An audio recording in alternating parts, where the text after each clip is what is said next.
నమస్తే, welcome to I dream inside politics with కవిత.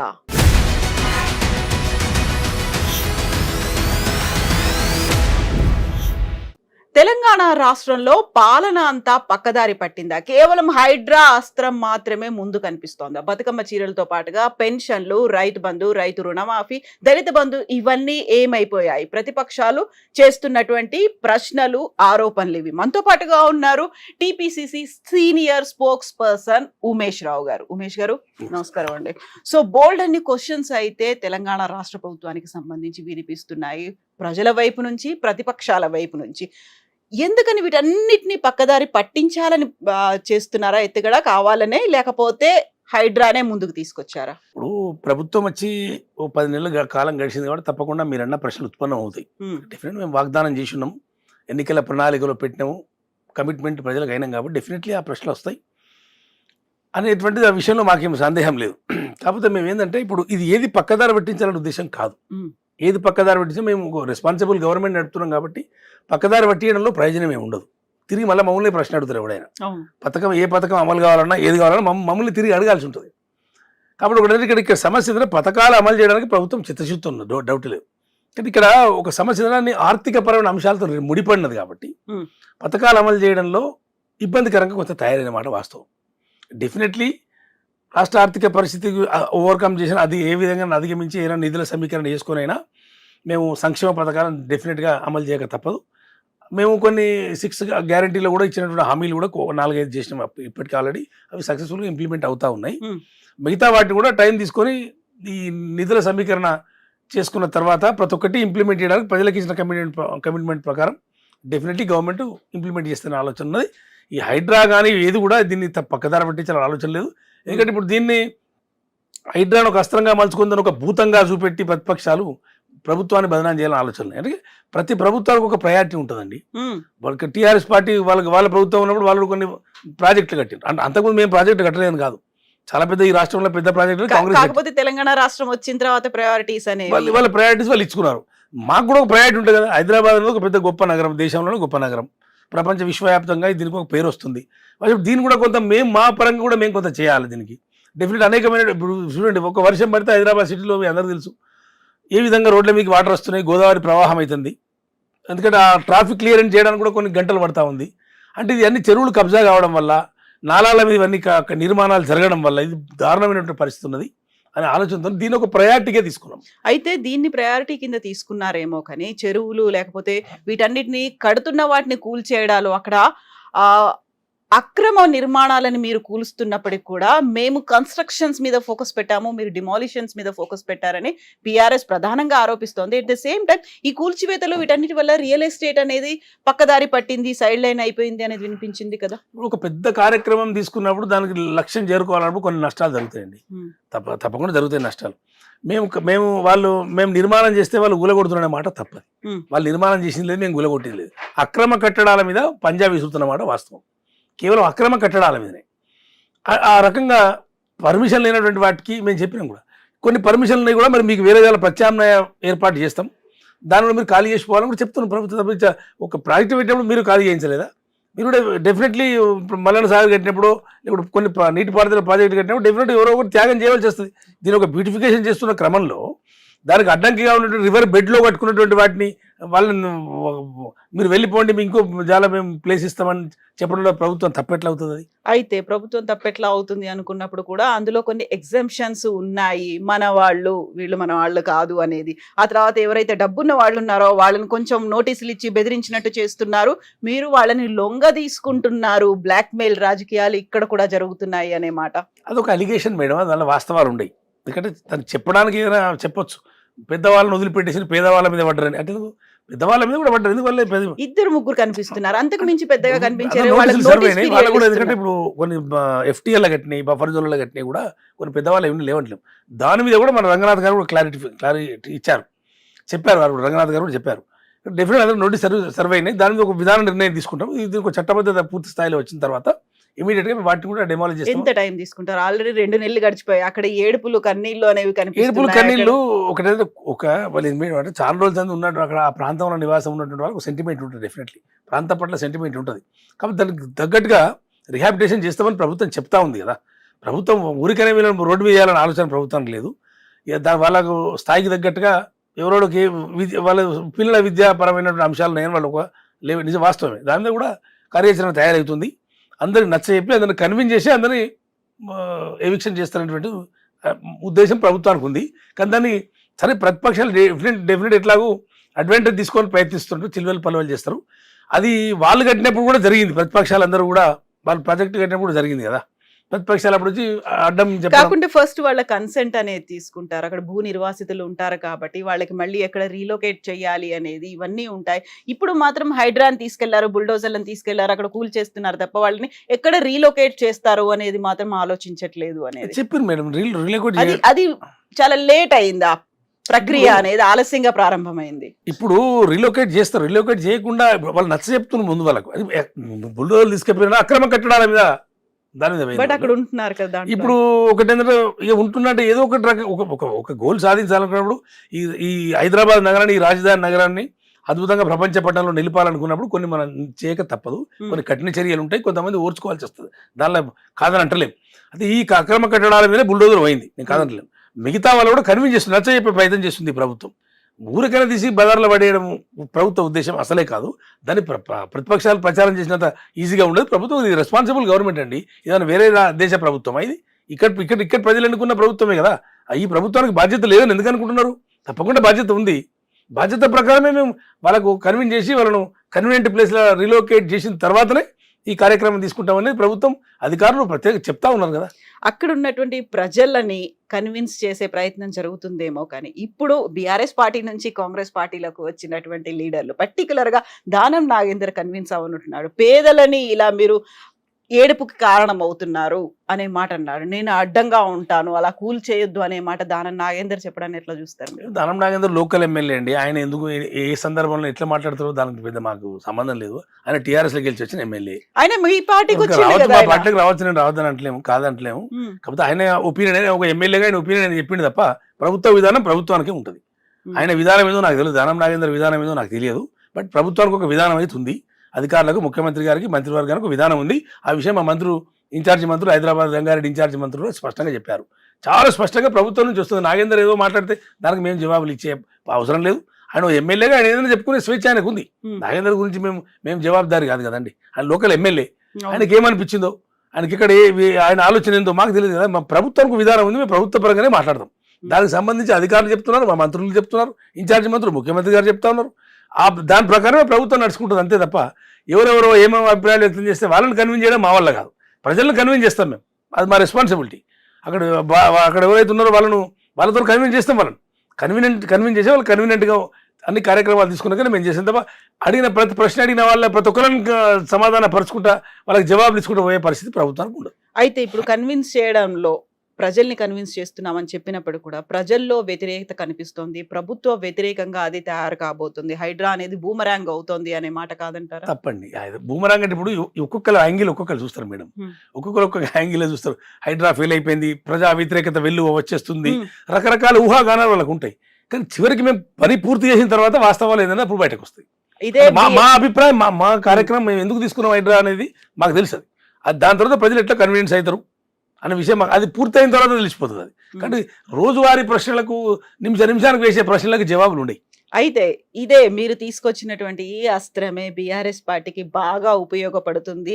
ఒకవైపు BRS, మరోవైపు కేసీఆర్ పుంజుకోవడానికి దోహదపడుతుంది అనేటువంటి విశ్లేషణలు ఎట్లా చూస్తారు? ఒకటండి, ఇప్పుడు వాళ్ళకు అస్త్రం, వాళ్ళకి ఎవరికి అస్త్రాలు దొరుకుతాయి, ఎవరు దేన్ని అడ్డం పెట్టుకుని పుంజుకుంటారనేటువంటి విషయంలో మాకు పెద్ద సంబంధం ఉండదు కదా. వాళ్ళ ప్రయత్నం వాళ్ళు చేస్తారు. దీన్ని అడ్డం పెట్టుకొని పుంజుకోవాలని వాళ్ళని కూడా వాళ్ళంత వీక్నెస్, బలహీనుడు ఇంకోలు ఉండరు. కాదు, మీరే ఇస్తున్నారు. వీళ్ళు అడ్డం పెట్టుకుని వాళ్ళు పుంజుకోవడానికి మీరు దోహదపడుతున్నారు. వాళ్ళు పుచ్చుకునే లేదని నా అభిప్రాయం. ఎందుకంటే మేము ఏమి ఇస్తున్నాం? ప్రజా వ్యతిరేకత ఏదో వస్తుంది, ప్రజల దగ్గరికి పోయి నలుగురు రెచ్చగొట్టి ఏదో 4 ఉపన్యాసాలు ఇవ్వగానే వాళ్ళ వైపు ప్రజలంతా పోయినరు మా వ్యతిరేక అని తప్పు మాట. అది మేము ఇచ్చింది లేదు, వాళ్ళు పుచ్చుకున్నది లేదు. దీన్ని అడ్డం పెట్టుకునే వాళ్ళు పైకి రావాలంటే వాళ్ళంతా వీక్నెస్ ఇంకోటి ఉండదు. కాబట్టి అది వాళ్ళ అభిప్రాయం వాళ్ళకు ఉంటుంది. ఏమని చెప్పుకొని ప్రతిపక్షాలుగా వాళ్ళు ఏదో మాట్లాడతారు. ప్రభుత్వ పరంగా ఉండే విధాన నిర్ణయం ప్రకారం ప్రభుత్వం ముందుకు పోతారు. కేవలం హైడ్రా మాత్రమే కాదు, మీరు ఏవైతే ఇచ్చినటువంటి 6 గ్యారంటీ స్కీమ్లు ఉన్నాయో, హామీలు ఉన్నాయో, వాటిని అసలు పట్టించుకోవట్లేదు. పర్టికులర్ గా తెలంగాణ రాష్ట్రం అంతా పెద్ద పండుగలా జరుపుకునే రాష్ట్ర పండుగ బతుకమ్మ. గతంలో బీఆర్ఎస్ ప్రభుత్వం బతుకమ్మ చీరలు ఇచ్చింది. అది కూడా సిరిసిల్ల మీ ప్రాంతానికి చెందినటువంటి చేనేత కళాకారులు నేసినటువంటి చీరలు. ఈసారి ఏమైంది బతుకమ్మ చీరలు? ప్రతి ఒక్కరు ఎదురు చూస్తున్నారు, అడుగుతున్నారు. డబ్బులు ఇచ్చే ఇప్పుడు బతుకమ్మ చీరల కుంభకోణాలు జరిగినాయి మేడం. చాలా సందర్భాల్లో అది కాంగ్రెస్ పార్టీ ప్రభుత్వం చెప్పింది ఏ రకంగా కుంభకోణాలు సిరిసిల్ల ప్రజలకు కూడా తెలుసు. అది కుంభకోణాలు ఏ విధంగా జరిగినాయి. బతుకమ్మ చీరల పేరు మీద బతికిన వాళ్ళు 4-5 బతికిన మా సిరిసిల్లలో. అందరికి కార్మికులకు అందరికీ రాలేదా? చేనేత కార్మికులకు ఎవరికి హెల్ప్ అంత అనుకున్నంత హెల్ప్ జరగలేదు. వాళ్ళ మామూలుగా జరిగింది. మిగతా వాళ్ళు వాళ్ళకంటే కార్మికుల కంటే ఎక్కువ హెల్ప్ అయింది 4-5 ఆసాములకు వాళ్ళెవరు యజమానులకే తప్ప బతుకమ్మ చీరలలో కుంభకోణం జరిగిన విషయం ఇప్పుడు కాదు, మేము ముందు నుంచి చెప్తున్నాం. ఇప్పుడు దాదాపుగా 1 కోటి చీరలు తయారు చేయడం అనేది సిరిసిల్లలో చేనేత కళాకారులు ఆ మగ్గాలకి సంబంధించి జరిగింది. లాభం జరగలేదంటారా? ఆత్మహత్యలు ఆ కాలంలో తగ్గిపోయాయి, ఇప్పుడు మళ్ళీ ఆత్మహత్యలు జరుగుతున్నాయని వినిపిస్తోంది కదా. లేదు, బతుకమ్మ చీరల వల్లనే ఆత్మహత్యలు అయిపోయింటే పొరపాటు. బతుకమ్మ చీరల వల్ల కొంత జరిగింది ఉపాధి. అది దానిలో లోపభూయిష్టంగా ఉంది. ఆ పథకం అమలు చేయడంలో అది కొంచెం కార్మికులకు ప్రయోజనకరంగా లేదు అనే అంశం కాంగ్రెస్ పార్టీ గమనించి వాళ్ళకు ఒక ప్రత్యామ్నాయ మార్గాన్ని ఏర్పాటు చేయడానికి, ప్రత్యామ్నాయంగా పథకాలు తయారు చేయడానికి మేము కాంగ్రెస్ పార్టీ ప్రభుత్వం సీరియస్గా ప్రయత్నం చేస్తూ ఉంది. దాని మీద చర్చలు జరుగుతూ ఉన్నాయి. అంత మేము బతుకమ్మ చీరలు తీసేసినాము ఇవ్వలేదనేదే ఒకటి తెలుసు, అంతే. అది ఒకటే కనబడుతుంది. బతుకమ్మ చీరలకు ప్రత్యామ్నాయంగా వాళ్ళకి మంచి లాభం జరిగే పథకాలను ఆలోచించిస్తుంది కాంగ్రెస్ పార్టీ. ఇక్కడ మాకు ఒక ప్రయారిటీ ఉంటుంది. వాళ్ళు బతుకమ్మ చీరలు ఇస్తే మేము బతుకమ్మ చీరలు ఇవ్వాలని ఏం రూల్ లేదు. కాబట్టి మేము వాళ్ళకి దానికి తగ్గట్టుగా కార్మికుల ప్రయోజనాల కోసం, కార్మికుల ఆర్థిక పరిపుష్టి కోసం మా పథకాలు మాకు ఉంటాయి. మేము డెఫినెట్ మా ప్రభుత్వం మేము రేపు తీసుకొచ్చే పథకాన్ని మీలాంటి వాళ్ళే అప్రిషియేట్ చేస్తారు డెఫినెట్గా. ఎంత టైం పడుతుంది దానికి? కసరత్తు జరుగుతుంది. బతుకమ్మ చీరల విషయంలో ఉన్నటువంటి పొరపాట్లను ప్రభుత్వం గమనించింది. సీరియస్గా వాళ్ళు కూడా స్టడీ చేస్తూ ఉన్నారు. దీనికి తగ్గ మంచి పథకాన్ని అందించాలనే ఆలోచనతో ప్రభుత్వం ఖచ్చితంగా ఉంది. మేమేం కార్మికులకు మీరేదో చేస్తే మేమేదో అన్యాయం చేసేటువంటి ఆలోచన మాకు లేదు. మేము కూడా ప్రభుత్వం నలుగురికి మంచి పనులు చేసి మేము కూడా ప్రతిష్ట సంపాదించుకోవాలనుకుంటాం, ప్రతిష్ట పొందాలనుకుంటాం తప్ప మీరు బతుకమ్మ చీరలు ఇస్తే మేము కూడా కంపల్సరీ బతుకమ్మ చీరలు ఇవ్వాలని రూల్ లేదు. మా ప్రయారిటీ మాకుంటది. ఆడబిడ్డలు ఎదురు చూస్తున్నారు. దాదాపుగా ఆడబిడ్డలు అంత వీక్ లేరండి. తెలంగాణ అంత బ్యాక్వర్డ్ కాకుంటే ఆడబిడ్డలుగా వాళ్ళకి అయితే అది దానివల్ల వాళ్ళకు ఒక చీర వస్తుంది కావచ్చు, కానీ కోట్ల రూపాయల దుర్వినియోగం జరుగుతుందనే విషయం గమనించాలి. వాళ్ళు ఆ దుర్వినియోగాన్ని సాటిస్ఫాక్షన్ గా వాళ్ళకి ఖచ్చితంగా వాళ్ళు సంతృప్తి చెందే విధంగా పథకం తీసుకురాబోతుంది ప్రభుత్వం అనే విషయంలో ఎలాంటి సందేహం లేదు. సో ఈసారి బతుకమ్మకి చీరలు ఉన్నాయా, డబ్బులు ఇస్తున్నారా, ఏం చేస్తున్నారు? అంటే ఏదో ఆలోచన చేస్తున్నారు, డబ్బులు ఇవ్వాలని ఆలోచన చేస్తున్నారు. అది పూర్తి డీటెయిల్స్ నాకు ఇంకా తెలియవు. ప్రభుత్వం నుంచి ఆ ఆలోచన జరుగుతుంది. డెఫినెట్లీ డబ్బులు ఇచ్చే అవకాశం ఎక్కువగా కనబడుతుంది. సో మిగతా కార్యక్రమాలకి సంబంధించి ఎందుకంత డిలే అవుతుంది? రైతు బంధు, రైతు రుణమాఫీ, పెన్షన్లకి సంబంధించి ఒక మార్పు రావాలనుకుని కాంగ్రెస్ ప్రభుత్వానికి ఓటేసిన తర్వాత గతంలో 3,000 అనుకున్నవి 4,000 చేస్తామని చెప్పిన తర్వాత ఎంతమందికి వచ్చాయి? అక్కడ ఎదురుచూపులు అనేవి ఉన్నాయి కదా. మీరు అడిగే ప్రశ్నలో వాస్తవం ఉంది, సహేతుకత ఉంది, వాస్తవమే. కాకపోతే మేము ఈ సంక్షేమ పథకాలు అమలు చేయడం అన్ని డబ్బుతో ముడిపడినాయి మేడం, అన్ని డబ్బుతో ముడిపడినాయి కాబట్టి కొంచెం ఇబ్బందికరంగా ఉందన్నమాట వాస్తవం. అది ప్రభుత్వం ఏంటంటే ప్రభుత్వం శాసనసభ మొట్టమొదటి సమావేశంలోనే ఒక శ్వేతపత్రం ఇచ్చారు. ఈ సంక్షేమ పథకాలు అమలు చేయాలన్నా, ఈ మేము చెప్పిన ఈ వాగ్దానాలు చేయాలన్నా ఇది ఆర్థిక పరంగా ఇది అనుకూలంగా లేదు వాతావరణం అని చెప్పి కూడా వాస్తవాలు ఉన్న అంకెలు ప్రజల ముందు పెట్టిన శాసనసభ ద్వారా. దాని తర్వాత అనేక సందర్భాల్లో ప్రభుత్వం, ముఖ్యమంత్రి గారు ప్రజలను కన్విన్స్ చేశారు. మేము డెఫినెట్లీ మేము అన్ని పథకాలు అమలు చేస్తాం, అలా సందేహం లేదు. కొంచెం ఆర్థిక పరమైన వనరుల సమీకరణ జరగాల, దాని దగ్గర కసరత్తు జరుగుతూ ఉంది. పాత బకాయిలు కూడా చాలా ఉన్నాయి, గవర్నమెంట్ పెట్టిపోయినాయి, పాత గవర్నమెంట్ పెట్టిపోయినాయి, అవి ఫుల్ఫిల్ చేయాలా, అనేకమైన అప్పులకు వడ్డీలు కట్టాలా, ఈ పథకాలు అమలు చేయాలంటే చాలా కొంచెం ఇబ్బందికరంగా ఉంటుంది. అది ప్రజలు అర్థం చేసుకున్నారు. ప్రతిపక్షాలు అడగడం సహజమే, ఈ పథకాలు అమలు చేస్తలేరని. చేసే కాబట్టి చేస్తూనే ఉన్నాం మేము. వాళ్ళు ప్రభుత్వం మీద ఎట్లా డెఫినెట్ అడుగుతారు. మేము దానికి ఒక వెసులుబాటు చూసుకొని డెఫినెట్గా అన్ని పథకాలు 1 by 1 మేము చేయాలన్న ఆలోచనతోనే ప్రభుత్వం ఉంది.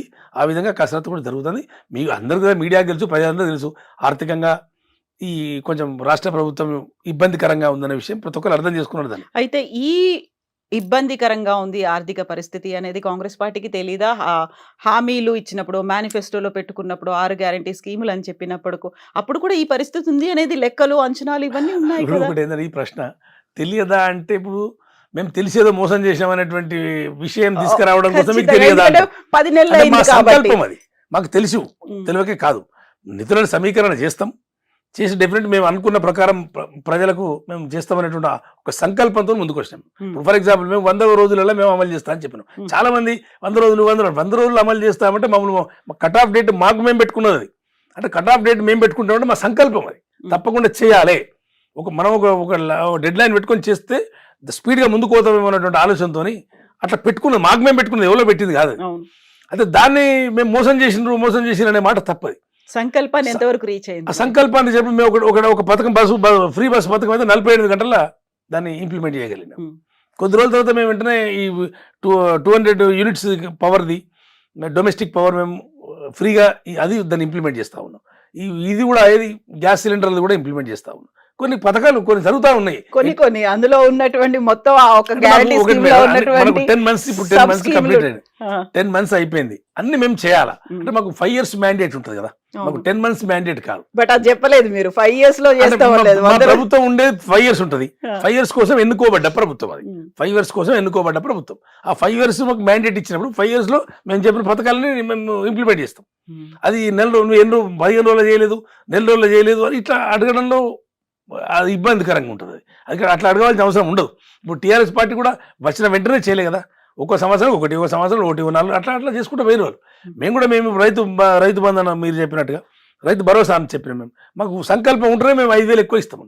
డెఫినెట్ 5,000 ఇచ్చి చూపెడతాం మేము డెఫినెట్. ఇప్పుడు కాకపోతే నెక్స్ట్ మేము ఆ పథకం అమలు చేస్తాం. పెన్షన్లు కూడా మేము ఎక్కువ ఇస్తామని చెప్పినాం, అవి కూడా ఇస్తాం.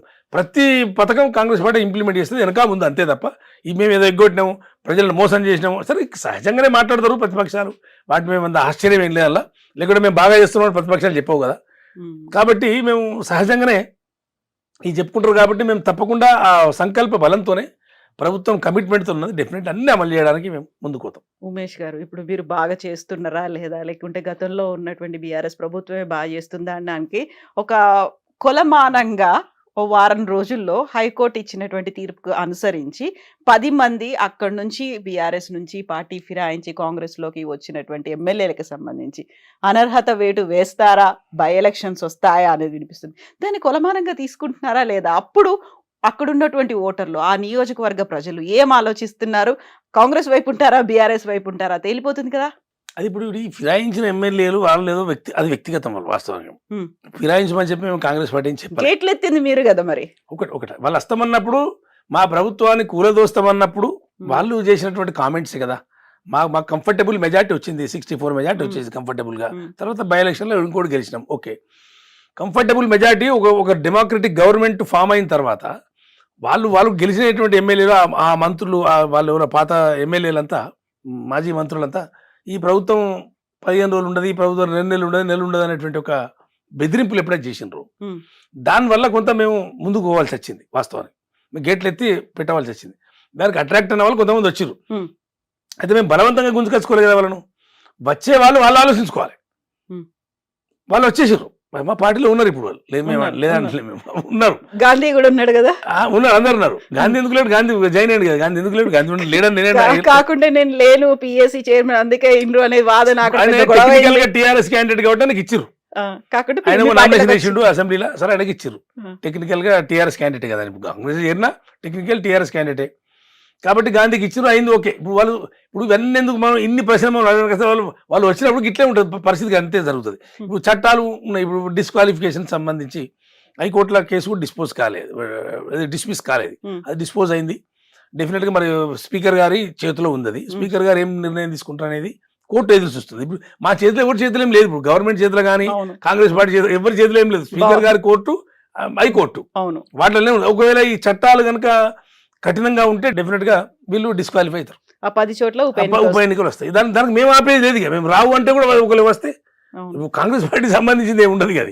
కాంగ్రెస్ పార్టీ చేతిలో కూడా ఏమి ఉండదు. వస్తే వస్తుండొచ్చు, రావడం ఏమిటంటే ఇప్పుడు ప్రజలే నిర్ణయం తీసుకుంటారు ఎటువైపు ఉన్నారని మీరు అనుకుంటున్నారు. మీరు ఇంతసేపు చెప్పిన లెక్కలన్నీ వాళ్ళు ఫాలో అవుతున్నారా? పాపం వాళ్ళ దగ్గర డబ్బులు లేవంట, ఇంప్లిమెంట్ చేయడానికి టైం పడుతుందట, ఇవన్నీ ఆలోచిస్తారు అనుకుంటున్నారా మీరు? అయితే ఒకటి ఇంకా 4 సంవత్సరాలు మేమే ప్రభుత్వంలో ఉంటాం కాబట్టి ప్రజలు అప్పుడు మా వైపు ఉండే అవకాశం ఉంటుంది. ఇక్కడ మేము చేసేది మేమే కదా. టీఆర్ఎస్ పార్టీలో ప్రతిపక్షాలను గెలిపిస్తే వచ్చే ప్రయోజనం ఏమి ఉండదు కదా. ఒక అధికార పార్టీ ఎమ్మెల్యేని గెలిపించుకుంటే మేమైతే డెవలప్మెంట్ చేస్తాం. ఎంతో కొంత డెవలప్మెంట్ జరుగుతుంది డెఫినెట్లీ. ప్రతి టీఆర్ఎస్ వాళ్ళని గెలిపించుకుంటే వాళ్ళకి గవర్నమెంట్ వచ్చేది కాదు కదా. ఇప్పుడు ఆ 10 మంది గెలిపించుకున్న గవర్నమెంట్ వాళ్ళదేం రాదు. దానివల్ల వాళ్ళని ఓట్లేసి ప్రయోజనం 4 సంవత్సరాలు ఈ అధికార పార్టీ ఎమ్మెల్యే ఓటేసుకుంటున్నా మేము మాకు అవకాశం ఉంటుంది ఏదన్నా డెవలప్మెంట్ జరుగుతున్న ఆలోచనతో ప్రజలు ఎందుకు ఆలోచించారని మీరు అనుకుంటున్నారు? కాకుంటే ఆలోచిస్తారు కదా. 10 మంది కాంగ్రెస్ కావాలనుకుని కాంగ్రెస్ వైపు వచ్చారు, ఇక్కడేమో అనర్హత వేటు వేశారు. మళ్ళీ వాళ్ళని ఆ 10 మందిని ఆ బీఆర్ఎస్ పార్టీ వాళ్ళే గెలుచుకున్నారనుకోండి. మీ దగ్గరకు వచ్చినటువంటి ఎమ్మెల్యేలను మీరు గెలిపించుకోలేకపోతే అక్కడ ప్రజల్లో వ్యతిరేకత ఉంది, ప్రభుత్వ వ్యతిరేకత ఉంది అనేటువంటి భావన ఉండదా అక్కడ? లేదండి. ఇప్పుడు టీఆర్ఎస్ పార్టీ ఎమ్మెల్యేలు గెలిచే ప్రసక్తి లేదు. హ్మ్. ఎందుకంటే నేను ఇప్పుడు ఇందాక చెప్పిన ఇట్లా అందరూ ఈ కోణంలో ఆలోచిస్తున్నారు. ప్రజలు అభివృద్ధి కోణంలో ప్రజలు ఆలోచిస్తారు. హ్మ్. ప్రభుత్వంతో ఉందామనుకుంటే ఇప్పుడు మొన్న ఏమైంది కంటోన్మెంట్ బై ఎలక్షన్లో హైదరాబాద్ మొత్తం స్వీప్ అవుట్ చేసింది. కాంగ్రెస్ ఎక్కడ గెలవలే. మా ప్రభుత్వం వచ్చిన తర్వాత ఒక బై ఎలక్షన్ జరిగింది కంటోన్మెంట్లో. హ్మ్. అప్పుడు అంత మాకు థర్డ్ ప్లేస్ పోయినటువంటి Congress party TRS third place పోయిన తర్వాత బై ఎలక్షన్. అక్కడ జనం ఎట్లా చేయకుండా అధికార పార్టీ ఉంది, 5 ఏళ్ళు వీళ్ళు అధికారం ఉంటారు, వీళ్ళకి మనం చేస్తే డెవలప్మెంట్ అవుతుందని ఆలోచించి ప్రజలు అట్లా ఆలోచించారు. అది మిగతా ఎన్నికలు కూడా అదే జరుగుతుంది. మిగతా రేపు జరిగేటువంటి బై ఎలక్షన్స్ వస్తాయి, వచ్చినప్పుడు అదే విధంగా జరుగుతుంది. ఈ 10 చోట్ల కూడా కాంగ్రెస్ అనేది ఆలోచన వస్తుందంటారా? డెఫినెట్లీ కాంగ్రెస్ అభ్యర్థులకు ఓట్లు వేస్తారు. గవర్నమెంట్ ఉన్నది, గవర్నమెంట్ చూస్తారు. మాకు ఆ నమ్మకం ఉంది. గవర్నమెంట్ చూస్తారు. అభ్యర్థులు సరే ఒకనా వాళ్ళు ఏమైనా ఇబ్బందికరంగా ఉంటే అభ్యర్థులు మారుస్తుండొచ్చు, మారిస్తే అందరికి నేను టికెట్ ఇస్తాను నేను అనను. అది మా ఇప్పుడు ఆలోచించే విషయం కాదు. కానీ ఖచ్చితంగా ప్రభుత్వానికి కాంగ్రెస్ పార్టీకి ఓట్లు ఇస్తారు ప్రజలు. ఇప్పుడు కేసీఆర్ క్లోజ్ రిలేటివ్, మీరు కూడా చాలా చాలా క్లోజ్గా ఆయన్ని అబ్జర్వ్ చేశారు కాబట్టి కేసీఆర్ వ్యూహాత్మకంగానే మౌనంగా ఉన్నారనుకుంటున్నారా? నెక్స్ట్ ప్లాన్ ఏముంటుందని మీరు అనుకుంటున్నారు? మేబీ ఇప్పుడు కేసీఆర్ గారు ఎవరో ఉన్నా కాదన్నా టవరింగ్ పర్సనాలిటీ రాష్ట్రంలో. ఆయన అందరికి తెలిసిన వ్యక్తి. ఆయన అనేక యుద్ధాలు చేసిండు, రాజకీయంగా పోరాటాలు చేసిండు, అందరికి తెలిసి ఎవరైనా ఒప్పుకుంటారు దాన్ని, కాదని అంటలేదు. దానికి ఇలా ఒక అంత పెద్ద మనిషి కూడా ఒక మౌనంగా ఉన్నాడు అంటే వ్యూహాత్మకంగానే ఉండొచ్చు మేము అనుకుంటాం. సరే ఆయన వ్యూహం ఆయనకు ఉంటుండొచ్చు, ఎవరి వ్యూహం వాళ్ళకు ఉంటుంది. కాబట్టి ఆ వ్యూహాలు ఏముంటాయి అనేది ఆయన ముందుకు వచ్చినప్పుడు ఆయన యాక్టివిటీని బట్టి మనం మా వ్యూహం ఉంటుంది కదా. ఆయనకు వ్యూహం ఉండదని నేను అన్నా. ఆయన వ్యూహం ఉంటుంది, డెఫినెట్ వ్యూహం ఉండకుండా ఎలా ఉంటుండే ఆయన. కాబట్టి ఆయన వ్యూహానికి దగ్గర ప్రతి వ్యూహం మా దగ్గర ఉంటుంది కదా. రానివ్వండి, ఆయన వచ్చి ఆయన ఏ కార్యక్రమం చేసుకుంటే ప్రతిపక్ష నాయకుడు, ప్రధాన ప్రతిపక్ష నాయకుడు, వాళ్ళ పార్టీ ఉంది, వాళ్ళ ఎమ్మెల్యేలు వాళ్ళ పని వాళ్ళు చేసుకుంటారు. ప్రభుత్వం దగ్గర కూడా వ్యూహం ఉంటుంది కదా. వ్యూహానికి ప్రతి వ్యూహం ఉంటుంది డెఫినెట్లీ, అది మేము అనుసరిస్తాం. అయితే మీరు ఎంత వ్యూహం వేసినప్పటికి కూడా అక్కడ సీఎం రేవంత్ రెడ్డికి ఆపోజిట్గా బోల్డ్ అన్ని డిఫరెంట్ గ్రూప్స్ వర్క్ చేస్తున్నాయి. అవన్నీ కూడా మోస్ట్ పవర్ఫుల్ గ్రూప్స్. వాళ్ళందరూ కూడా ఇప్పుడు క్యాబినెట్లో ఉన్నారు. వాళ్ళందరూ కాంగ్రెస్ పార్టీకి చెందినటువంటి సీనియర్ లీడర్లు అనేది వినిపిస్తోంది. ఒంటరిని చేసే ప్రయత్నం ఏమైనా జరుగుతుందా రేవంత్ రెడ్డి? అట్లా ఏముండదండి. ఇప్పుడు ఒకటి అల్టిమేట్లీ నేషనల్ పార్టీ ఇది. డిఫరెన్స్ ఆఫ్ ఒపీనియన్ ఉంటుంది, డిఫరెన్స్ ఆఫ్ గ్రూప్స్ ఉంటాయి, ఉండేది అనట్లేదు. కాంగ్రెస్ పార్టీ ఇది కొత్తగా ఏం కాదు. ఎవరి అభిప్రాయాలు వాళ్ళకు ఉంటే అందరూ ఎదిగిన నాయకత్వమే కదా. ఇప్పుడు రేవంత్ రెడ్డి గారు ముఖ్యమంత్రిగా ఉన్నారు అంటే ఆ ముఖ్యమంత్రి స్థాయిలో కూడా మంత్రులు ఉన్నారు చాలా మంది. వాళ్ళు కూడా ఎదిగిన వాళ్ళే, నాయకత్వం ఎదిగిన నాయకత్వమే, వాళ్ళేమో ఇది కాదు కదా. కాబట్టి ఆ స్థాయిలో ఉన్నప్పుడు అందరికీ డిఫరెన్స్ ఆఫ్ ఒపీనియన్ కామన్గా ఉంటుంది జనరల్గా. ప్రభుత్వం నడిపేటప్పుడు అంతా యూనైట్గా నడుపుతా ఉన్నారు. ప్రభుత్వం తెచ్చుకునే సందర్భంలో అందరూ ఒకటి అయినారు. ప్రభుత్వం చెప్పి యూనైట్గా ప్రభుత్వం నడుపుతాం. ఒపీనియన్స్ డిఫరెంట్ ఉంటుండొచ్చు, కానీ దీనికి పెద్ద మనిషి అక్కడ ఢిల్లీలో ఉంటారు. హైకమాండ్ అనేది ఒకటి ఉంటుంది. హైకమాండ్ చెప్పినట్టే అందరినీ నాల్చి వస్తుంది. కాబట్టి హైకమాండ్ ఇచ్చినటువంటి గైడ్ లైన్స్ ప్రకారమే అందరూ ఫాలో అవుతారు. అదే స్టేబుల్గా మా గవర్నమెంట్ అదే పద్ధతిలో నడుస్తుంది. అంతే తప్ప రకరకాల ఒపీనియన్స్ ఉంటాయండి. దానికి మేము రకరకాల గ్రూపులు కూడా ఉంటాయి. నేను ఉండేయని చెప్పి చెప్పాలి. అన్ని ఉన్నాయి, ఇంపాక్ట్ పడదు. మా ప్రభుత్వం స్టేబుల్గా నడుస్తుంది గవర్నమెంట్ అనేది. ఎందుకంటే మాకు హైకమాండ్ ఉన్నది. మాకు రాహుల్ గాంధీ గారు, ఖర్గే గారు ఉన్నారు, సోనియా గాంధీ గారు, వీళ్ళందరూ నాయకత్వం, వీళ్ళు గైడెన్స్ ప్రకారం పార్టీ ముందుకు నడుస్తుంది, గవర్నమెంట్ కూడా అదే పద్ధతి అవుతుంది. కాబట్టి మాకు ఇబ్బంది ఏం రాదు. ఉండదు. ఎన్ని గ్రూపులు ఉంటాయి, ఎన్ని గ్రూపులు ఉంటే అంత ఉత్సాహంగా పనిచేస్తారు. ఇంకా గ్రూపులు ఉంటేనే బెటర్. గ్రూపులు లేకపోవడం కూడా కరెక్ట్ కాదు. గ్రూపులు ఉండాల్సిందే. కాంగ్రెస్ పార్టీలో కొత్త కూడా ఏం కాదు గ్రూపులు. ఇప్పుడు ఇవ్వలనే తయారైతున్న గ్రూపులు రేవంత్ రెడ్డి గారికి వ్యతిరేకంగానో రేవంత్ రెడ్డి గారికి అనుకూలంగానో అనేటువంటిది కాదు. గ్రూపులు కాంగ్రెస్ పార్టీ ఎప్పుడు ఉన్నాయి. అధికారం లేనప్పుడు కూడా గ్రూప్ ఉంటుంది కాంగ్రెస్లో. అందుకే కాంగ్రెస్ పార్టీ సస్టైన్ అవుతుంది ఇన్ని సంవత్సరాలు. ఇలా చాలా మందికి అర్థం కాని విషయం ఏంటంటే కాంగ్రెస్ పార్టీ ఇప్పుడు ఎక్కువ అంతర్గత ప్రజాస్వామ్యం, ఇంటర్నల్ డెమోక్రసీ ఎక్కువ ఉంటుంది, బాగా గ్రూపులు ఉంటాయి అనేటువంటి చాలా మంది మాట్లాడుతూ ఉంటారు. అది ఉండడం వల్లనే కాంగ్రెస్ పార్టీ 135 సంవత్సరాలు ఈ దేశంలో ఉండగలిగింది. చాలా పార్టీలు మధ్య మధ్యలో వచ్చి అంతర్ధానం అయిపోయినాయి. కానీ కాంగ్రెస్ పార్టీ ఎందుకు అంతర్ధానం కాలేదు? కాంగ్రెస్ పార్టీ ఇది ఒక మంచి అభిప్రాయాలు వెల్లడిసే వేదిక. ఇది చాలా మందికి ఒక వేదిక లాగా ఉంటుంది Congress party. Difference of groups సమాజంలో అన్ని వర్గాలకు ఒక వేదిక ఇది కాంగ్రెస్ పార్టీ. ఎవరికి పడితే వాళ్ళందరూ స్వేచ్ఛగత అభిప్రాయాలు వెల్లడి చేసేటువంటి ఒక వేదిక ఇది. కాబట్టి అందుకే ఈ పార్టీ ఒక డెమోక్రటిక్ పద్ధతిలో ఉన్న ఇంటర్నల్ డెమోక్రసీ ఎక్కువ ఉంటుంది కాబట్టి ఆ పార్టీ ఎక్కువ సస్టైన్ అవుతుంది. ఏది నియంతృత్వంగా పనిచేసేటువంటి పార్టీ చాలా మధ్య అంతర్ధానమైనవి. ఇన్ని అంతర్గతమైనటువంటి గ్రూపులు ఇవన్నీ ఉండడం వల్లే ఇప్పుడు కర్ణాటకలో ఒక అనిశ్చితి అనేది ఏర్పడింది అనేది సిద్ధరామయ్య ఉండకపోవచ్చు అనే మాట నర్మగర్భంగా ఇండైరెక్ట్ గా ఖర్గే కూడా చెప్పారు అనేది. అలాంటి పరిస్థితి తెలంగాణలో నెక్స్ట్ రాబోతోంది అనేది, ఫస్ట్ కర్ణాటక తర్వాత తెలంగాణ అనేది వినిపిస్తున్నటువంటి విశ్లేషణలు ఎట్లా చూస్తారు? తెలంగాణలో అంత పరిస్థితి ఎక్కడ ఉంది మేడం?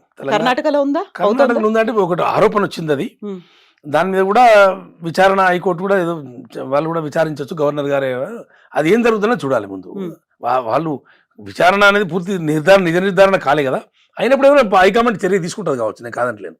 కాకపోతే తెలంగాణలో ఆ పరిస్థితి లేదు కదా. తెలంగాణలో ఇప్పుడు స్టేబుల్గా గవర్నమెంట్ ఉంది, బ్రహ్మాండంగా నడుస్తూ ఉంది.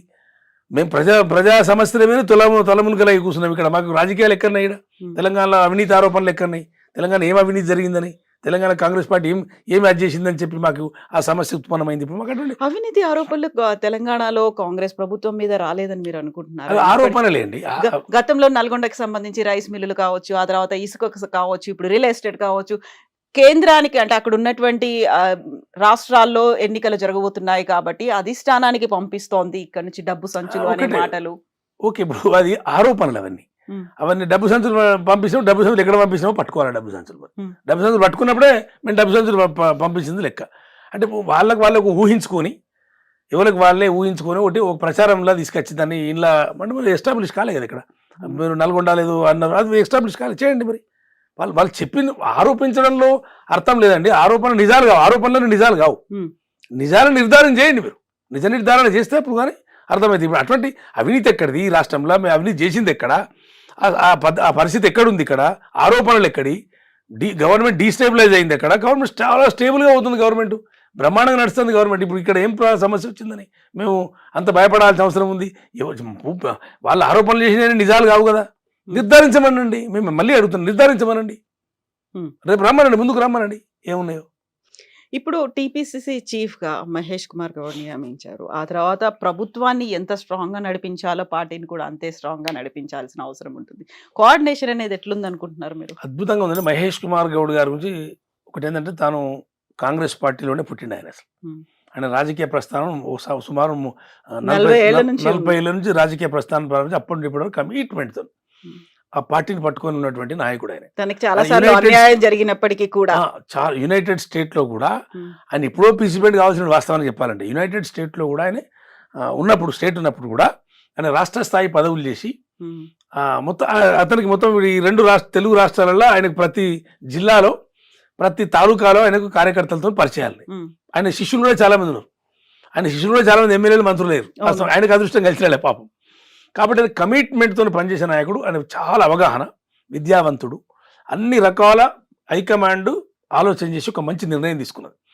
ఆయన చాలా ఓపికస్తుడు కూడా మహేష్ గౌడ్ గారు. ఆయనకు ఇక్కడ ఏ కారణం ఏంది, ఎక్కడేముంది, ఎవరైందన్న మొత్తం అవగాహన ఉన్నటువంటి నాయకుడు. కాబట్టి ఇప్పుడు ఆ సెలక్షన్ అనేది ఇప్పుడు రేవంత్ రెడ్డి గారి డైనమిజంతో ఇప్పుడు ఈ మహేష్ గౌడ్ గారి ఇద్దరు ఎప్పుడైతే కలిసి ఇప్పుడు ఉన్నదో, ఒక జోడీ ఉందో, అది అద్భుతంగా అవుతుంది ప్రతి కాంగ్రెస్ కార్యకర్త వాళ్ళు విశ్వసిస్తా ఉన్నాడు. ఇక్కడ ఇద్దరు యంగ్స్టర్సే, ఇద్దరు కూడా ఉత్సాహం ఉన్న వాళ్ళే, ముందుకు తీసుకుపోవాలనుకున్న వాళ్ళే, భవిష్యత్తు ఉన్న వాళ్ళు. ఎందుకంటే వాళ్ళు భవిష్యత్తు ఉన్న వాళ్ళు కాబట్టి ప్రతిష్ట పెంచుకోవాలని ఆలోచన చేస్తారు. ప్రభుత్వం నడిపి ఆయన, పార్టీ నడిపి ఆయన, ప్రతిష్ట పెంచుకోవాలి, పార్టీని బలోపేతం చేస్తేనే భవిష్యత్తు ఉంటుంది అనేటువంటి విషయం అవగాహన చేసుకున్న వాళ్ళు. కాబట్టి ఈ ఇద్దరు జోడీ అద్భుతంగా నడుస్తున్న విషయంలో ఎవరికి సందేహం లేదు. తప్పకుండా అందరూ అదే ఆశిస్తున్నాం. హైకమాండ్ కూడా అదే ఆశించి ఇద్దరిని ఆ రకంగా నియమించడం జరిగింది. ఇప్పుడు మహేష్ కుమార్ గారు లాగే ఒక కమిటెడ్, సిన్సియర్ గా కనిపించింది పార్టీలో ముందు నుంచి ఉంది ఉమేష్ రావు.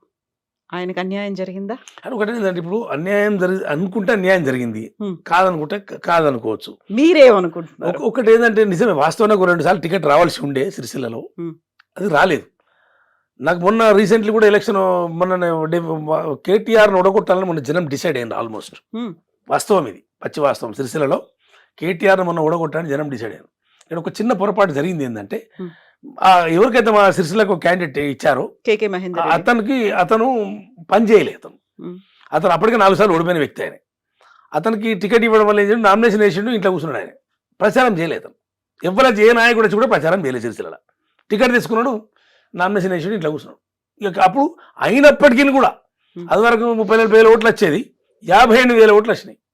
ఇంకా కొంచెం నాకు ఇస్తేనే కొంచెం పని చేసుకుంది, ఒక 15,000 ఓట్ల కూడా నేను గెలుస్తుంటే. కేటీఆర్ మీద. అప్పుడు నాకు ఇవ్వలే, పార్టీ టికెట్ ఇవ్వలే. అది ఒకటి కార్యకర్తలు చాలా అందరి మనసులలో ఉంది. అది అన్యాయంగా సిరిసిల్ల సీటు పోయిందనే విషయం అందరికీ ఉన్నది. ఇప్పుడు ఇలా కేటీఆర్ అసెంబ్లీకి రాకపోతుండే ఈ ఇబ్బందులు ఉండకపోతుండే. మేము ఖచ్చితంగా అప్పుడు మేము వ్యతిరేకించాం, అతను టికెట్ ఇవ్వకండి, 3-4 సార్లు ఓడిపోయాడు, ప్రజలతో సంబంధాలు లేవు అని కూడా చెప్పినాం.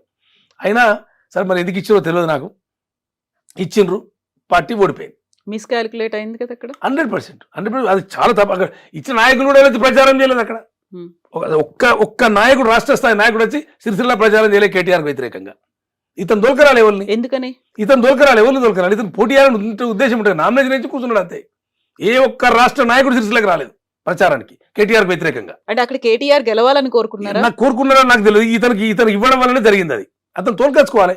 మా పక్కకు వేములవాడ నియోజకవర్గం ప్రియాంక గాంధీ గారి, రాహుల్ గాంధీ గారిది సమావేశం పెట్టించారు మా ఆది శ్రీనివాస్ గారు. మా పొన్నం ప్రభాకర్ గారు ఇక్కడ కాంటాక్ట్ చేసిన హుస్నాబాద్లో ప్రియాంక గాంధీ గారు వచ్చి మీటింగ్ పెట్టి, వాళ్ళు ఆల్రెడీ సీనియర్ నాయకులు, వాళ్ళు పబ్లిక్లో పట్టున్నోళ్ళే, వాళ్ళే తోలుకొచ్చి మీటింగ్లు పెట్టుకున్నప్పుడు సిరిసిల్ల కేటీఆర్ మీటింగ్లు పెట్టలేదంటే ఈ పోటీ చేసే క్యాండిడేట్కి ఉండాలి కదండి. ఒక్క నాయకుడు వచ్చి ఇక్కడ సిరిసిల్ల ఒక మీటింగ్ పెట్టలేదు. పక్కకు వచ్చి రాహుల్ గాంధీ గారు వచ్చారు, ప్రియాంక గాంధీ గారు పక్కకున్నటువంటి ఆ నియోజకవర్గాల్లో ఇక్కడే కేటీఆర్ ఉంది, జస్ట్ ఒక 10 కిలోమీటర్ల దూరంలో కేటీఆర్ 4-5 కిలోమీటర్లు తేడా మేడం. తెలీదా వాళ్ళకి? ఇక్కడ పోటీ చేసే క్యాండిడేట్ దగ్గర ఉండాలి. ఎవరైనా వస్తే రమ్మంటే వస్తారు, ఎందుకు రారు? పోటీ చేసే క్యాండిడేట్ దగ్గర ఉండాలి, అతనికి ఇంట్రెస్ట్ ఉండాలి. వాళ్ళు రాలేదు. వాళ్ళు ఇతను దొరకరాలి.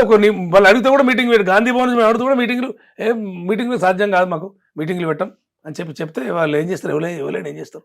వాళ్ళకి రావద్దని ఎందుకు ఉంటుంది? కేటీఆర్ ఒడియాలని ఉంటుంది మా రాష్ట్ర నాయకులకు. కానీ అక్కడ పోటీ చేసే వాళ్ళకి ఇంట్రెస్ట్ ఉండాలి కదా. అది అందరికీ తెలిసిన విషయమేనండి. అది పెద్ద బహిరంగ రహస్యమే, దాపరికం ఏం లేదు. సిరిసిల్లకు ఏ రాష్ట్ర నాయకుడు ప్రచారానికి రాలేదనే విషయం అది బహిరంగ రహస్యం. ఏ నాయకుడు వచ్చి వస్తే మేము రాలేదని మేము ఎందుకు చెప్తాం? అక్కడ పొరపాటుకి ఇక్కడ జరిగిన అభ్యర్థి పొరపాటు వల్లనే కేటీఆర్ గెలిచిండు. ఇక్కడ కేటీఆర్ ఓడగొట్టాలని డిసైడ్ అయిన జనం. ఎందుకు ఆయన్ని ఓడగొట్టాలి? కాంగ్రెస్ ఐరోగెన్సీ 10 సంవత్సరాలు, అప్పటికి 15 సంవత్సరాల ఎమ్మెల్యేగా ఉన్నాడు ఆయన. 5 సంవత్సరాలు ఎమ్మెల్యేగా, 10 ఏళ్ళు మంత్రిగా. అతని అనుచరులు, అతని ఐరోగెన్సీ, అతని అనుచరులు వాళ్ళు చేసిన అరాచకాలు, ఆర్థిక అరాచకాలు, కుంభకోణాలు, అనేకమైనటువంటి ఇబ్బందులు ప్రజలు గమనించి ఈసారి ఇతను బుద్ధి చెప్పి బయటకు పంపాలని జనం డిసైడ్ అయినరు. అది మేము గమనించలేను. నేను గమనించి టికెట్ కోసం బాగా కొట్లానే కూడా నేను. అయినా కానీ పార్టీ అక్కడ ఆ వ్యక్తికి ఇచ్చే వరకు అతను ఫెయిల్ అయిపోయాడు, ఇతను ఎమ్మెల్యే అయిపోయాడు. అయితే పార్టీయే కోరుకుందా అక్కడ కేటీఆర్ గెలవాలి? పార్టీ కోరుకున్నాను. పార్టీ ఎప్పుడు ఎందుకు కోరుకోదు మేడం? పార్టీ కోరుకునే అవకాశమే లేదు. నమ్మి టికెట్ ఇచ్చారు, అతను ఖరాబ్ చేసిండు అనే విషయం అందరికి తెలిసేది కాదు.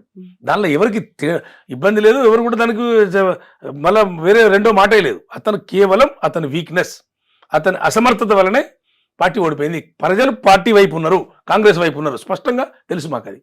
నెక్స్ట్ ఉమేష్ రావు గారిని ఎట్లా చూడొచ్చు మరి? మేము అక్కడైతే ఎమ్మెల్యే కాలేకపోయినారు కాబట్టి నెక్స్ట్ ఏదో రోజు మేము అక్కడ ఎమ్మెల్యే కాక తప్పదండి. డిఫరెంట్ ఎమ్మెల్యే అయితే కాకపోతే సమస్య లేదు. ఏదైనా సిరిసిల్ల మీద సిరిసిల్ల మా పుట్టిన ఊరు, మేము అక్కడ పెరిగినాము, మా ఊరు అది డిఫరెంట్. మేము అక్కడ ఎమ్మెల్యే అయితే అక్కడనే కావాలి, మేము ఇంకెక్కడైతాం? సిరిసిల్ల వదిలేదు లేదు, సిరిసిల్ల ప్రజలను వదిలేదు లేదు, కాంగ్రెస్ పార్టీని వదిలేదు లేదు. అన్నీ మేము సిరిసిల్లలోనే సిరిసిల్ల ఎమ్మెల్యే అయి తీరుతాం అక్కడ. అది దానికి సమయం పడుతుండొచ్చు, ఇవాళ కాకపోతే రేపు అవుతుండొచ్చు, కానీ మేము కమిట్మెంట్తో ఉన్నాం, డెఫినెట్లీ ఆ పట్టుదలతో ఉన్నాం. కేటీఆర్ కూడా అదే కమిట్మెంట్, అదే పట్టుదలతో ఉన్నారు. గతంలో మంత్రిగా కూడా చేసి అదే నియోజకవర్గాన్ని ప్రాతినిధ్యం వహించిన తర్వాత 2 సార్లు మంత్రి అయిన తర్వాత ఆయన కూడా అదే పట్టుదల ఉంటుంది. ఆయన కూడా పట్టుదల ఉండదు. మొన్ననే అతను ఓడగొట్టాలనుకో, నెక్స్ట్ టైం ఖచ్చితంగా ఓడగొడతారు డెఫినెట్గా. మొన్న ఓడిపోయి ఇప్పుడు ఈ టర్మ్ కంప్లీట్ చేసి 20 ఇయర్స్ ఆయన 20 ఇయర్స్ 4 టర్మ్స్ అన్న 20 ఇయర్స్ 5 టైమ్స్ గెలిచిండు. 5 టైమ్స్ గెలిచిండు, నేను కాదంటలేదు. 5 టైమ్స్ గెలిచిండు. 5 టైమ్స్ గెలిచిన సందర్భంలో ఇప్పుడు ఏ అభ్యర్థి అయితే పోటీ చేసిండో, ఏ అభ్యర్థి అయితే ఇప్పుడు మొన్న పోటీ చేసిండో, ఆ అభ్యర్థి 4 సార్లు గెలిచిండు. 4 సార్లు ఒకే అభ్యర్థి మీద గెలిచిండు ఇతను. కేటీఆర్ గెలిచింది 5 సార్లు, అయితే 4 సార్లు ఇదే అభ్యర్థి మీద గెలిచిండు. కాబట్టి అదే అభ్యర్థిని తీసుకెళ్ళి మన సీట్ ఇవ్వడం వల్ల పరిస్థితి చేయి దాటిపోయింది. రేపు అభ్యర్థి మారుతుంది. రేపు ఈ అభ్యర్థి ఉండే అవకాశం, రేపు అభ్యర్థి మారుతాం. మరి డెఫినెట్లీ కేటీఆర్ ఓడిపోక తప్పదు. కేవలం కాంగ్రెస్ పార్టీ తప్పిదం కూడా కాదు అది, ఈ అభ్యర్థి తప్పే. నమ్మి టికెట్ ఇస్తే పార్టీ ఖరాబ్ అయింది అక్కడ, అంతకు మించి వేరే లేదు. అది నేను ఇక్కడ కాదు, ఎప్పుడు 100 సార్లు చెప్పిన ఇప్పటికి నేను ఇప్పుడు మళ్ళీ ఇంకా 100 సార్లు కూడా చెప్తా అదే మాట. అది కూడా అది పచ్చి వాస్తవమైన మాట కాబట్టి, అది కార్యకర్తల ఉద్దేశం కాబట్టి, అటు ప్రజలు కార్యకర్తలు కాంగ్రెస్ పార్టీ జెండా మోసినటువంటి వాళ్ళందరి అభిప్రాయం అదే, ఈ అభ్యర్థే మనం పార్టీని ఒడగొట్టిండు అనేది ఇట్స్ వెరీ క్లియర్. సో ఈ 5 ఏళ్ల పాలన చూసిన తర్వాత అప్పటిదాకా సీఎం రేవంత్ రెడ్డి కంటిన్యూ అవుతారా కారు అనే ఇవన్నీ ఎందుకు వినిపిస్తున్నాయి? అది ఊహాజనిత ప్రశ్నలు అండి. రేవంత్ రెడ్డి గారు ముఖ్యమంత్రిగా ఉన్నారు, 10 ఏళ్ళు ఎన్నుకున్నారు. ఎమ్మెల్యేలు ఎన్నుకున్నారు, హైకమాండ్ ఎన్నుకున్నారు, అందరి సమ్మతితోనే ఆయన ముఖ్యమంత్రి కొనసాగుతా ఉన్నారు. 5 సంవత్సరాలు ముఖ్యమంత్రి ఉంటారా ఉండరా అనేటువంటి ప్రశ్న కాదు, ఊహాజనితమైన ప్రశ్న. దానికి జవాబు ఎవరిస్తారు చెప్పండి? ఎందుకు ఉండరు? గవర్నమెంట్ స్టేబుల్ నడుస్తూనే ఉంది. ఆయన 5 సంవత్సరాలు ఉండకపోవడానికి కారణం ఏంది? ఎందుకు ఉండాలని అనుకుంటున్నారో అది చెప్పాలి. ఇంటర్నల్ గా ఇష్యూస్, ఇంటర్నల్ ఇష్యూస్ ఏం లేవు మేడం. అంత పదవులు తీసేసేంత, గవర్నమెంట్లు మార్చేంత ఇంటర్నల్ ఇష్యూస్ ఏముంటాయి? ఇష్యూస్ ఉన్నప్పుడు చర్చించుకుంటారు, దానిలో ఏముంది? హైకమాండ్ ఉంది కదా, చర్చించుకుంటారు. దానికి ప్రభుత్వాలు మారిపోతాయి, ముఖ్యమంత్రి మారిపోతారు అనేటువంటి కాంగ్రెస్ పార్టీ ముఖ్యమంత్రిని మార్చే పరిస్థితి లేదు. ఎక్కడో ముఖ్యమంత్రిని మార్చడం లేదు కాంగ్రెస్ పార్టీ. గత 20 సంవత్సరాల నుంచి చూడండి మీరు. లాస్ట్ టైం సిద్ధరామయ్య గారు 5 ఏళ్ళు ఉన్నారు. ఎందుకు మార్చే అవసరం ఏముంటుంది? ఏనమ్మా, తప్పులు సరిదిద్దుకుంటారు, మంచి చెడు సరిదిద్దుకుంటారు తప్ప మార్చుకుంటూ పోయే అవసరం కాంగ్రెస్ పార్టీకి లేదు. ఎస్ ఉమేష్ గారు, థ్యాంక్ యూ సో మచ్ అండి. మళ్ళీ మనం మాట్లాడుకుందాం. బోల్డ్ అనే విషయాలు అయితే ఉన్నాయి, డెవలప్మెంట్స్ కూడా ఉంటాయి కాబట్టి. ఈ వారం రోజుల్లోనే అనర్హత వేటు పడుతుందా? నెక్స్ట్ ఏం జరుగుతుంది? ఉప ఎన్నికలు వస్తాయి, అప్పుడు మళ్ళీ స్ట్రాటజీస్ గురించి మాట్లాడుకోవాలి. నాకున్న అవగాహన మేరకైతే, నేను కూడా కొంతమంది సీనియర్ న్యాయవాదులను అడిగిన, నేను న్యాయవాదిని కాదు, కానీ ఖచ్చితంగా వెయిట్ పడుతుందని చెప్తా ఉన్నారు. సో ఉప ఎన్నికల గ్యారెంటీ, ఉప ఎన్నికలు అయితే గ్యారెంటీ అని చెప్తా ఉన్నారు. ఇక్కడ మొన్న వచ్చినటువంటి